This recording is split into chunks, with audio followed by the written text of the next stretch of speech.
প্রথমে আমার স্বামী কৃষিকাজ করতো, তখন আমাদের দিন অনেক কষ্টে কাটতো। তখন স্যার আমাদের কৃষি অফিসার একদিন আমাদেরকে আমাকে দেখে বলে, আপা আপনি বাড়িতে বসে একটা ব্যবসা করতে পারেন। তাই এটা শুনে আমি রাজি হই। এরপর বার্মি কম্পোস্ট আমাদের দেয়, সরকার থেকে দেওয়ার পরে আমরা কিছু জৈব সার লালন পালনের উদ্যোগ নেওয়ার পর এটাকে আমি খাবার দেই, জৈব সার দেই, কলা গাছ কেটে কুচি কুচি কেটে দেই, এরপরে কচুরি পানা কেটে এটা খাইয়ে এরপরে এই রিংয়ের মধ্যে দেই, রিংয়ের মধ্যে দেওয়ার পর এই তারপরে 15 থেকে 1 মাস পর কিছু ছাড়া হয়, এটার মধ্যে ছাড়া হয়। তারপর এটা খাবার খায়, পানি দিতে হয় মাঝে মাঝে। খাবার খাওয়ার পর এটার মধ্যে জৈব সার তৈরি হয় আর ভিতরে কিছু বাড়তে থাকে। হ্যাঁ, তখন এখন আমি কিছু বিক্রি করতে পারি, পাশাপাশি জৈব সারও বিক্রি করতে পারি।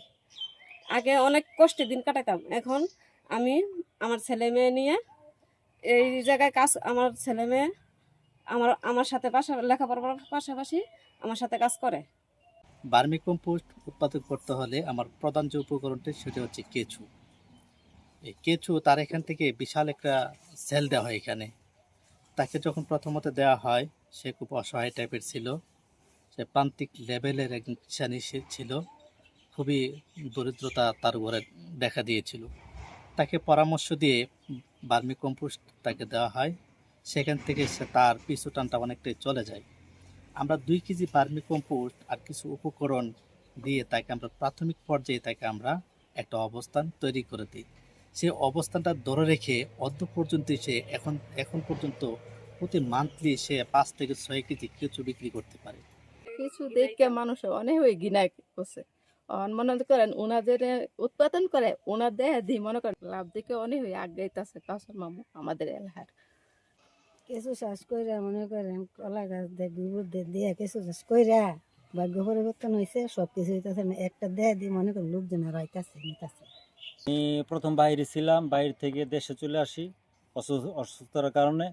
পাশাপাশি বাংলাদেশে এসে কৃষি কাজ করি, কিন্তু তাতে আমার সংসারে অভাব অনটন লাগিয়ে থাকতো। কৃষি কাজ করে তেমন একটা সুবিধা করতে পারি নাই, প্রথম বুঝতে পারিনি। আজ থেকে 15 থেকে 16 বছর আগে তখন আমি হতাশ ছিলাম।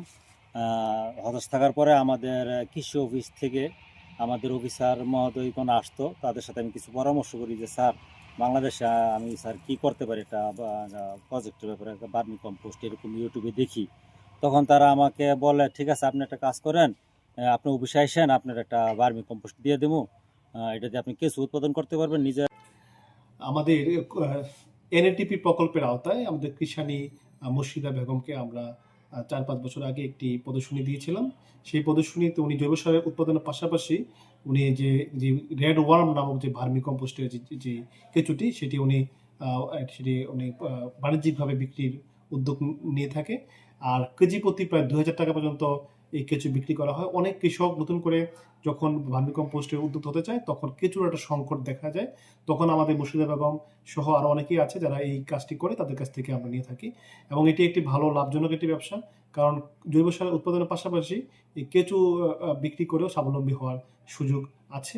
মুর্শিদা বেগমের মতো অনেকেই আগ্রহী প্রকাশ করছে এবং আমাদের জৈব সার উৎপাদন বৃদ্ধিতে তাদের একটি দারুণ ভূমিকা রয়েছে। আমরা আমাদের জৈব সারের উৎপাদন বৃদ্ধির জন্য, বিশেষ করে ভার্মি কম্পোস্ট এবং ট্রাইকো কম্পোস্ট বৃদ্ধি করার জন্য আমরা কৃষক এবং কৃষানি উভয়কে আমরা নিয়মিত প্রশিক্ষণ দিয়ে থাকি। পাশাপাশি প্রদর্শনী উপকরণ, অর্থাৎ মুর্শিদা বেগম যেভাবে একটি প্রদর্শনী স্থাপন করছে ঠিক তদ্রূপ আমরা প্রদর্শনী উপকরণ, তাদেরকে রিং, কোথাও কোথাও আমরা চেম্বার, টিন শেড, চালা সহ যাবতীয় খরচ সরকার বহন করে এবং তাদেরকে একদম দক্ষ একজন উৎপাদনকারী হিসেবে গড়ে তুলতে সার্বক্ষণিক আমাদের উপসহকারী কৃষি কর্মকর্তা কিন্তু পরামর্শ দিয়ে থাকে। মুর্শিদা বেগমকে উদ্যোক্তা সৃষ্টি করার জন্য কৃষি বিভাগ থেকে এনএটিপি প্রকল্পের আওতায় তাকে আমরা 6টি রিং, 6টি খুঁটি এবং টিন এবং ভার্মি কম্পোস্টের যে রেড ওয়ার্ম যে জারটি সেটি সরবরাহ করা হয়েছিল। পরবর্তীতে উনি সেটিকে আরেকটু বড় করে উনি 12টি রিং সহ আরও বড় পরিসরে করার জন্য ইতিমধ্যে উদ্যোগ নিয়েছেন এবং ওনার প্রতি মাসে ওনার যে রেড ওয়ার্ম যে কেঁচুটি সেটি উনি জৈব সারের পাশাপাশি উনি আশেপাশে যারা উদ্যোক্তা আছে তাদেরকে উনি সরবরাহ করে আসছে।